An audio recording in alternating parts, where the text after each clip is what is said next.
Happy Wednesday, girls. So just gonna go through this. This one wasn't too tricky today.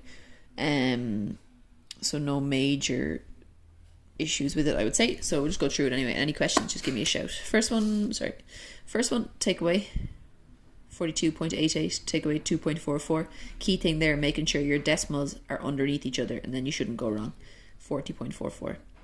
Now, this one, the lowest common multiple of 4 and 5. So for this sum, the lowest common multiple is what it sounds like. It's the lowest number that 4 and 5 have in common when you're working out their multiples. So you're literally going 4, 8, 12, 16, 20, 5, 10, 15, 20. 20 is the lowest number that you hit that they both have in common. Okay, so 20. What's the fraction of a day is 6 hours in its lowest terms. So 6 over 24 won't get you marks because it's not the lowest terms, but it's 6 out of 24 hours. Divide that by 6 and you'll get a quarter. So a quarter is what we're looking for. Number 4, you're working out here. 5 times something, take away 11 is going to give you 24. So you're kind of having to work your way back up. If you go 24 plus 11, it'll give you what the total of that will be, which will be 35. And then it's just filling in the blank then. So that's 7. This one is a funny one. It's a bit different to the ones that we've had previously. So you're kind of looking at the pattern between every second number. So 24 to get to 34 is 10. 5 to get to 10 is 5. So it's kind of going 10, jumps of 10 for every second one, and jumps of 5 in between. So the next one is going to be 44. Okay, 34 to 44. Next one, division, 90, remainder 2. Next one, number 7, square root of 49 is what number basically multiplied by itself will give you 49. That, of course, is 7. Fuel costs €1.50 for 250 mils. So I've said simply, try and make it as simple as possible. 4 of those guys is a litre. So 8 of those guys will be 2 litres, and that's what you're looking for. You're looking for how much 2 litres is. So basically, €1.50 times it by 8 will give you €12. €12 is the cost.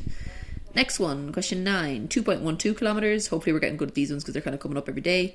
2,120 metres. Next one, straightforward, write the numeral 210,000. So just 210,000. Next shape is 7 sides, a heptagon. Area of a square is 36. So that means basically they've multiplied something by something if it's a square to get 36, which of course, now that's my bad drawing of a square, but 6 times 6.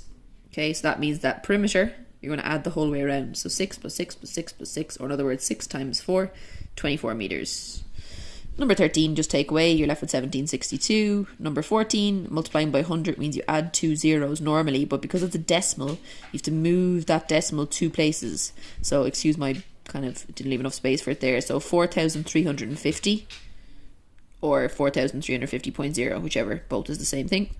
Next one catches people because people often put 0.2 for this one or 0.02. No, 1/20th is the same as 5/100ths, because if you multiply that by 5, you get 5 over 100. Hello, Billy. Which is equal to 0.05. Okay, so that's your, percentage-wise, sorry. Percentage is, of course, 5%. I forgot that part. Next one, Jill. Jill had €44 in her credit union account. She deposited the money she got for her birthday and her balance rose to 60. Okay, so the difference between those, she got €16 on her birthday. If she withdrew, now be careful here, if she withdrew 2/3 of her money, so 2/3 of 60, that's gone. So she's a third left. How much would she have left? She's a third of 60 left. She has €20 left. If she got 5% interest, so basically interest is what they pay you to make you want to save money with them. So they give you a tiny bit of money on top of your money to say, like, thank you for, saving with us. So if she got 5% interest on the original 44, how much interest would she have gotten? So you're basically finding 5% of 44, 5/100ths of 44, divide by 100, multiply by 5, and you get €2.20. She'd get €2.20 worth of interest. So hopefully that makes sense.